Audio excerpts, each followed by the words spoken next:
ಇದು ಪವಿತ್ರ ಬಂಧನ ಬುಧವಾರದ ಎಪಿಸೋಡ್. ಅಂದರೆ ಇಲ್ಲಿ ರವಾ ಗಂಜಿದೇ ಮಾಡ್ತಾ ಇರ್ಬೇಕಂತ ಹೇಳಿ ನಾನೇ ಮಾಡ್ತೀನಿ, ಮಾವನವ್ರ ಆರೋಗ್ಯದ ವಿಷಯ ಇದು, ನಾ ರಿಸ್ಕ್ ತೊಗೊಳಕ್ಕಾಗಲ್ಲ ಅಂತಂತ ಹೇಳ್ತಿರ್ಬೇಕಾದ್ರೆ ಅವ್ರು ಕೂಡ ನಮ್ಮ ತಂದೆಯದು ನಾವಿದ್ದೀವಿ ನೋಡ್ಕೊತೀವಿ, ನಾವೇ ಕೇರ್ ತೊಗೊತೀವಿ ಅಂತೆಲ್ಲ ಅವ್ರ ಮಗನೂ ಹೇಳ್ತಾ ಇರ್ತಾನೆ. ಸರ್ ಅದು ನಿಮ್ಮ ಕಣ್ಮುಂದೆನೇ ಮಾಡ್ತೀನಿ ಮೇಡಮ್ ಅಂತೆಲ್ಲ ಹೇಳಿದರೆ, ನೀವು ಟೇಸ್ಟ್ ಮಾಡಿ ಆಮೇಲೆ ತಾತ ಕೊಡಿ ಅಂತೆಲ್ಲ ಹೇಳಿದ್ರೆ, ನಿಮ್ಮ ಕೈಗುಣ ಸರಿ ಇಲ್ಲ ಅಂತ ಅವ್ರ ಅವ್ರು ಹೇಳಿದರೆ, ಅವ್ರ ಹಸ್ಬೆಂಡ್ ನಿಮ್ಮ ಕಾಲ್ಗುಣನೂ ಸರಿ ಇಲ್ಲ ಅಂತೆಲ್ಲ ಹೇಳ್ತಾ ಪಾಪ ಹೀಯಾಳಿಸ್ತಾರೆ. ಆಲ್ರೆಡಿ ನಿನ್ನಿಂದ ತಿಲಕ್ ಏನಾಗಿದೆ ಅಂತ ಗೊತ್ತಿದೆ ಅಲ್ವಾ ನಿಮಗೆ ಮೇಡಮ್, ಆ ವಿಷಯ ಯಾಕೆ ಮೇಡಮ್ ಚುಚ್ಚಿ ಮಾತಾಡ್ತೀರಿ ನನ್ನನ್ನು, ಅದಕ್ಕೂ ಯಾಕೆ ಮೇಡಮ್ ಇದಕ್ಕೆ ಲಿಂಕ್ ಮಾಡ್ತೀರಿ ಅಂತ ಪವಿತ್ರ ಪಾಪ ಪವಿತ್ರ ಅಳ್ತಾ ಇದ್ರು ಅವರು ಒಟ್ಟು ಪವಿತ್ರ ಹೀಯಾಳ್ಸೋಕ್ಕೆ ಹಂಗೆ ಮಾಡ್ತಾರೆ. ದುಡ್ದಾಕಿ ರವಾ ಗಂಜಿ ಮಾಡ್ತೀನಿ ಅಂತೇಳಿ ಬಂದಿದ್ಯಾ, ಬೇಕಾದರೆ ನೀನೇ ಹುಡ್ಕೊ, ನಾನು ಇದಕ್ಕೆ ತೋರಿಸ್ಬೇಕು ನಿನಗೆ ರವಾ ಡಬ್ಬ ಅಂತೆಲ್ಲ ಹೇಳ್ತಿರ್ತಾ. ದೇವ್ರೆ ಎಲ್ಲ ಇದೆ ಅಲ್ಲಪ್ಪ, ರವಾ ಡಬ್ಬ ಒಂದೇ ಸಿಗ್ತಾ ಇಲ್ಲ, ರವಾ ಡಬ್ಬನೇ ಸಿಕ್ಕಿಲ್ಲ ಅಂದರೆ ಗಂಜಿ ಹೆಂಗೆ ಮಾಡೋದು ಅಂತ ಪವಿತ್ರ ಚಿಂತೆ ಮಾಡ್ತಾನೆ ಇರ್ತಾಳೆ. ಪವಿತ್ರ ಚಿಂತೆ ಮಾಡ್ತಾ ಇರಬೇಕಾದ್ರೆ ಈ ಕಡೆ ಹೌದು ರವಾ ಡಬ್ಬನ ನಾನು ಲಾಕರ್ನಲ್ಲಿ ಇಟ್ಟು ಬೀಗ ಹಾಕಿ ಸೇಫ್ಟಿಯಾಗಿ ಇಟ್ಟಿದ್ದೀನಿ ಅಂತ ಮಂಗಳ ಅವರ ಹಸ್ಬೆಂಡ್ ಪಾಪ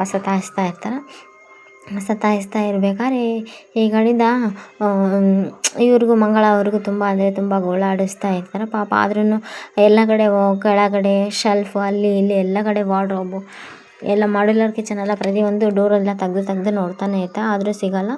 ಈ ಟೈಮಿಗೆ ಇವತ್ತು ರವಾ ಗಂಜಿ ಮಾಡಲ್ಲ ಇವಳು, ರವಾ ಡಬ್ಬ ನಾನು ಎತ್ತಿಟ್ಟಿದ್ದೀನಿ. ಇವಳು ಇವಾಗ ಅಳ್ಕೊಂತ ಬರ್ತಾ, ಅಯ್ಯೋ ನಮ್ಮ ಫ್ರೆಂಡಿಗೆ ನಾನು ರವಾ ಗಂಜಿ ಮಾಡಿಲ್ಲಲ್ಲ ಅಂತ ರಾಗ ತಗೊಂಡು ಬಂದುಬಿಡ್ತಾಳೆ. ನಿಂಗೆ ಗೊತ್ತೇನೆ ರವಾ ಡಬ್ಬ ಇಲ್ಲಿ, ನಾನು ಸೇಫಾಗಿ ಎತ್ತಿಟ್ಟಿದ್ದು ನನಗೆ ಗೊತ್ತಂದ್ರೆ ನಾನೇ ಆಮೇಲೆ ಮಾಡ್ಕೊಂಬರ್ತೀನಿ ಅಂದ. ನನ್ನ ಹೆಂಡ್ತಿ ಅಂದರೆ ಎಷ್ಟು ಚೂಟಿ ಎಷ್ಟು ಜಾಣೆ ಅಂದ. ಅವಳು ಸ್ಟೂಲ್ ಹಾಕಿ ಕೆಳಗೆ ಆಮೇಲೆ ಎಲ್ಲ ಕಡೆ ಹುಡ್ತಾನೆ ಇರ್ತಾನೆ, ಆದರೂ ಸಿಗಲ್ಲ. ಇದೇ ಟೈಮಿಗೆ ದೇವ್ ಇಲ್ಲಿ CC ಕ್ಯಾಮ್ರಾ ಎಲ್ಲ ಚೆಕ್ ಮಾಡಿಸ್ತಾ ಇರ್ತಾನೆ. ದೇವ್ CC ಕ್ಯಾಮ್ರಾ ಚೆಕ್ ಮಾಡಿಸ್ತಾ ಇರಬೇಕಾದ್ರೆ ಈ ಕಡೆಯಿಂದ ಇದು CC ಕ್ಯಾಮ್ರಾ ಎಲ್ಲ ಚೆಕ್ ಮಾಡಿಸ್ತಾ ಇರಬೇಕಾದ್ರೆ CC ಕ್ಯಾಮ್ರಾ 3 ದಿವಸದಲ್ಲಿ ಡಿಲೀಟ್ ಆಗಿರುತ್ತೆ. ನಮ್ರತ 3 ದಿವಸದ್ದು ಎಲ್ಲ ಬ್ಯಾಕ್ ಸ್ಟೋರೇಜ್ ಇದ್ರೂ ಯಾಕೋ ಎಲ್ಲ ಡಿಲೀಟ್ ಆಗಿದೆ. ರಜತ್ ವೆರಿ ಗುಡ್, ಬರೀ ನಿನ್ನೆದಷ್ಟೇ ಡಿಲೀಟ್ ಮಾಡಿದ್ರೆ ಡೌಟ್ ಬರ್ತದೆ, 3 ದಿವಸದ ಮಾಡೋಕ್ಕೆ ಬ್ರಿಲಿಯಂಟ್ ನೀನು ಅಂತೆಲ್ಲ ಹೇಳ್ತಾ ಇರ್ತಾ. ನೋಡು ನಮ್ರತ ಹಿಂಗಾಗಿ ಏನೋ ಟೆಕ್ನಿಕಲ್ ಇಶ್ಯೂ ಆಗಿರುತ್ತೆ ಬಿಡು ದೇವ್ ಅಂತೆಲ್ಲ ಹೇಳಿ ಪವಿತ್ರ ಸುಮ್ಮನೆ ನಮ್ರತ ಸುಮ್ಮನೆ ಇರು ಅಂತೆಲ್ಲ ಹೇಳ್ತಾ. ಒಂದು ಕೆಲಸ ಮಾಡು ದೇವ್, ನೀವು 10 ಮೀಟಿಂಗ್ಗೆ ಚೆನ್ನೈ ಬ್ರಾಂಚ್ ಮೀಟಿಂಗ್ಗೆ ಲೇಟ್ ಆಗ್ತಾಯಿದೆ, ನೀನು ಹೋಗ್ಬಾ. ಆದರೆ ರಾಧಿಕಾತೆ ತುಂಬ ಬೇಜಾರಾಗಿದೆ, ಡೈರೆಕ್ಟಾಗಿ ನಿನ್ನ ಹತ್ರ ಹೇಳೋಕ್ಕೂ ಆಗ್ತಾ ಇಲ್ಲ ಏನಿಲ್ಲ ಅವರಿಗೆ ಅಂತಾರೆ. 2 days ಮೂರು ಅಂತೆಲ್ಲ ಹೇಳ್ತಾನೆ. 2 ದಿವಸ ಆದಮೇಲೆ ಇದೆ ಮೀಟಿಂಗ್, ಇವತ್ತೇನಿಲ್ಲ ಅಂತಂದೆಲ್ಲ ಹೇಳಿದ್ರು. ಇಲ್ಲ ದೇವ್, ಎಷ್ಟೇ ಜವಾಬ್ದಾರಿ ತೊಗೊಂಡು ಹೋದ್ರೂ ಅದು ಮೀಟಿಂಗ್ ಹೋಗೋ ಟೈಮಿಗೆ ಅಷ್ಟೊತ್ತಾಗುತ್ತೆ ಅಂತೆಲ್ಲ ಕನ್ವಿನ್ಸ್ ಮಾಡಿ, ಸರಿ ನಾನು ಇವತ್ತೆಲ್ಲ ರೆಡಿ ಮಾಡ್ಕೊತೀನಿ, ತಾತಗೂ ಹುಷಾರಿಲ್ಲ ಅಂದರೆ ನಾವಿದ್ದೀವಲ್ಲೆಲ್ಲ ನೋಡ್ಕೊತೀವಿ, ಮೇಲಾಗಿ ಪವಿತ್ರ ಎಲ್ಲ ನೋಡ್ಕೊತಾಳ ಅಂತೆಲ್ಲ ಹೇಳಿ ಕನ್ವಿನ್ಸ್ ಮಾಡ್ದೆ. ಸರಿ ನಾನು ಇವಾಗ ರೆಡಿ ಆಗ್ತೀನಿ ಅಂತೆಲ್ಲ ಅಂತ ಹೇಳಿ ಇಲ್ಲಿ ಕಿಚನ್ ಒಳಗೆ ರವಾ ಡಬ್ಬನೇ ಇನ್ನು ಸರ್ಚ್ ಮಾಡೋದ್ರಲ್ಲೇ ಇರ್ತಲ್ಲ, ಮೇಲೇರಿ ನೋಡೋಣ ಅಂತ ನೋಡೋದು. ಅದೇ ಟೈಮಿಗೆ ದೇವ್ ಬರ್ತಾನೆ. ದೇವ್ ಬಂದು ಪವಿತ್ರ ಅವರೇ ಅಂತ, ಏನು ರೀ ಸದ್ದಿಲ್ಲದೆ ಬಂದು ಹೆದರಿಸ್ತಿರಲ್ಲ ಅಂತೆಲ್ಲ ಹೇಳ್ಬಿಡ್ತಾನೆ. ಅದಕ್ಕೂ ಅದು ಹೇಳೋಕ್ಕೂ ಮುಂಚೆ ಡಬ್ಬ ಬೀಳಿಸ್ಬಿಟ್ಟಿರ್ತಾಳೆ. ಅಯ್ಯಪ್ಪ ದೇವ್ರೆ ಡಬ್ಬ, ನಾನು ದೇವ್ ಸರ್ ನಿಮಗೇನಾಗಿಲ್ಲಲ್ಲ ಅಂತ ಕೇಳಿದಾಗ, ಇಲ್ಲಪ್ಪ ನಾನು ತೆಂಗಿನಕಾಯಿ ಆಗಿದ್ರೆ ನನ್ನ ತಲೆ ಲಟಕ್ ಅಂತ ಮುರಿದೋಗ್ತಿದ್ದೆ ಡಬ್ಬ, ನಾನು ಹೆಂಗೋ ಹುಷಾರಾಗಿ ಸರ್ಕೊಂಬಿಟ್ಟೆ ಅಂತೆಲ್ಲ ಹೇಳ್ತಾ. ಅದೇಗ್ರಿ ನೀವು ಸೈಲೆಂಟಾಗಿ ಹಿಂದೆಯಿಂದ ಬಂದು ಹೆದರಿಸ್ತೀರಾ, ಮಾತಾಡ್ಕೊಂಬರೋಕ್ಕಾಗಲ್ವಾ ಅಂತೆಲ್ಲ ಹೇಳ್ತಾ. ಅಯ್ಯೋ ಅದೇನ್ರಿ ನೀವು ದೂರ ಇಂದ ಅಂತೆಲ್ಲ ಹೇಳಿ, ಸರಿ ಅಂತೆಲ್ಲ ಹೇಳಿ ಮತ್ತೆ ಮೇಲೆ ಇದ್ದ ಹುಡುಕ್ತೀನಿ ಅಂತೆಲ್ಲ ಅಂತ ಇನ್ನೊಂದು ಡಬ್ಬ ತಗೊತೀನಿ ಅಂತೆಲ್ಲ ಹೋಗ್ತಿರ್ದೆ. ಇನ್ನೊಂದು ಡಬ್ಬ ತಗೊತೀನಿ, ತಿರುಗಬೇಕಾದ್ರೆ ಈ ಕಡೆ ಲಾಸ್ಟಿಗೆ ಕಾಲು ಎಡ್ಜಸ್ಗೆಲ್ಲ ಇಟ್ಬಿಟ್ಟು ಬೀಳ್ತಿರ್ತಾ ಪವಿತ್ರ ಬೀಳ್ತಾ ಇರೋ ಟೈಮ್ ಒಳಗೆ ದೇವ್ ಸಾರ್ ಇದ್ದಾರಲ್ಲ ಪವಿತ್ರನ ಹಿಡ್ಕೊತಾರೆ. ಅಂದರೆ ಪವಿತ್ರ ಬೀಳಬಾರ್ದು ಅಂತ ಸರಿ ಇಳಿಸ್ರಿ ಕೆಳಗಡೆ ಸರ್, ದೇವ್ ಸರ್ ಇಳಿಸ್ರಿ ಕೆಳಗಡೆ ಅಂತೆಲ್ಲ. ಸರಿ ಅಂತೇಳಿ ದೇವ್ ಸರ್ ಇಳಿಸ್ತಾನೆ. ಅದೇನು ಸರ್ ನೀವು ಹಿಂದೆಯಿಂದ ಬಂದು ಹೆದರಿಸ್ತೀರಿ ಅಂತೆಲ್ಲ ಹೇಳಿದ್ರು.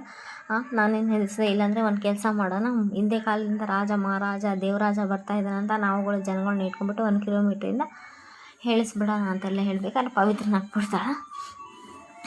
ಸರಿ ಅಲ್ಲಿಂದ ದೇವ್ ಸಾರು ಹೋಗ್ತೀನಿ ಅಂತೆಲ್ಲ ಪವಿತ್ರ, ನಾನು 2 ದಿವಸ ಊರಲ್ಲಿರಲ್ಲ, ನೀನು ಹುಷಾರು ಅಂತೆಲ್ಲ 2 ದಿವಸ ಬೇರೆ ನಾನು ಹೊರಗಡೆ ಹೋಗ್ತಾಯಿದ್ದೀನಿ ಕೆಲಸದ ಮೇಲೆ, ನೀವು ನೋಡಿದ್ರೆ ಏನು ಕಷ್ಟನೇ ಹೇಳ್ಕೊಳಲ್ಲ ಅಂತೆಲ್ಲ ಹೇಳಿ 1-2 ಹೆಜ್ಜೆ ಮುಂದಕ್ಕೆ ಹೋಗಿರ್ತಾರೆ. 1-2 ಹೆಜ್ಜೆ ಮುಂದಕ್ಕೆ ಹೋಗ್ಬಿಟ್ಟು ಡಬ್ಬ ಹಿಡ್ಬಿಡ್ತಾರೆ.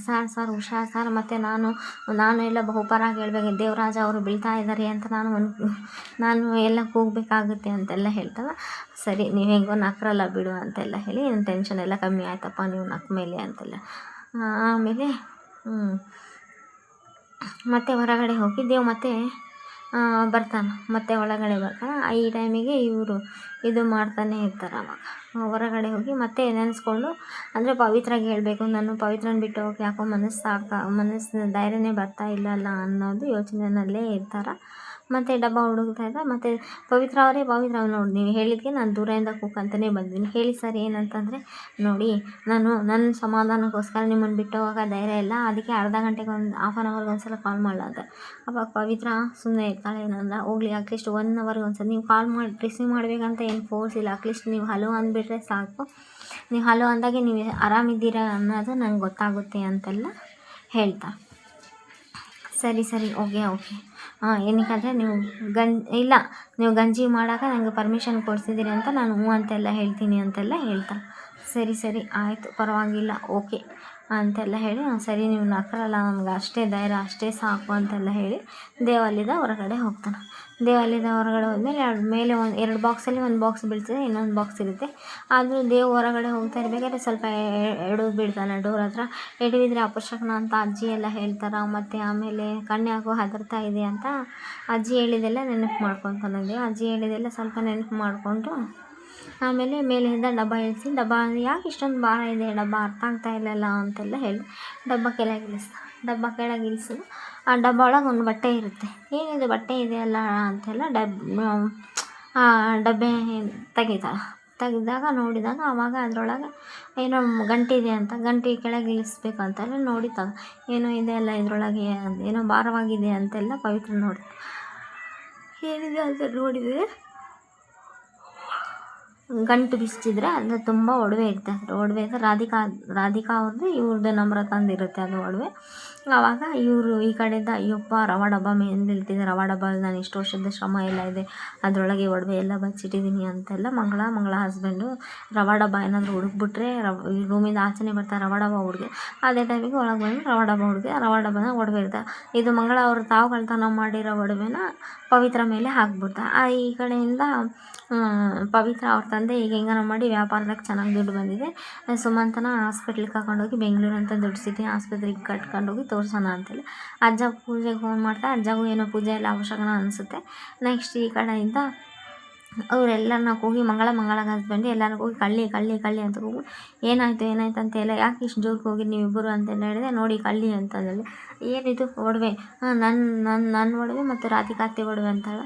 ಅಮ್ಮ ನೋಡಮ್ಮ ಈ ಕೆಲಸ ಮಾಡಿದೆ, ಅಪ್ಪಗೂ ನಿನಗೂ ಇಬ್ಬರಿಗೂ ಹಾರ್ಟ್ ಅಟ್ಯಾಕ್ ಆಗಿಬಿಡುತ್ತೆ. ಏನು ಅಂತಂದರೆ ಯಾರು ಇದು ಕದ್ದಿರ ಅಂದರೆ ಕದ್ದಿರ ಕಳ್ಳಿ ಮಾಲ್ ಸಮೇತ ಇಲ್ಲೇ ಸಿಕ್ಬಿದ್ದಾಳಲ್ಲ ಅಂತ ಪವಿತ್ರ ಮೇಲೆ ಆರೋಪ ಹೊರಿಸಿ, ನಮ್ರತಾ ಈ ಒಡವೆ ನಂದು ಮತ್ತು ರಾಧಿಕಾ ಅತ್ತೆ ಒಡವೆ ಇಲ್ಲ ಇದ್ರೊಳಗೆ ಅಂತೆಲ್ಲ ಹೇಳಿದ್ರು. ಇವಳೇ ಒಡವೆ ಕದ್ದಿರೋದು ಇವಳೇ ಅಂತೆಲ್ಲ ಹೇಳಿ ಮಂಗಳ ಪವಿತ್ರ ಮೇಲೆ ಹಾಕ್ತಾ. ಅದೇ ಪವಿತ್ರ ಏನು ಡಿಫೆನ್ಸ್ ಮಾಡ್ಕೊತಾಳೆ ಆಮೇಲೆ, ಯಾಕಂದರೆ ದೇವ್ ಮನೇಲಿ ಇರಲ್ಲ. ನಾಳೆ ಎಪಿಸೋಡ್ ಇಂಟ್ರೆಸ್ಟಿಂಗ್ ಆಗಿದೆ ನೋಡಿ.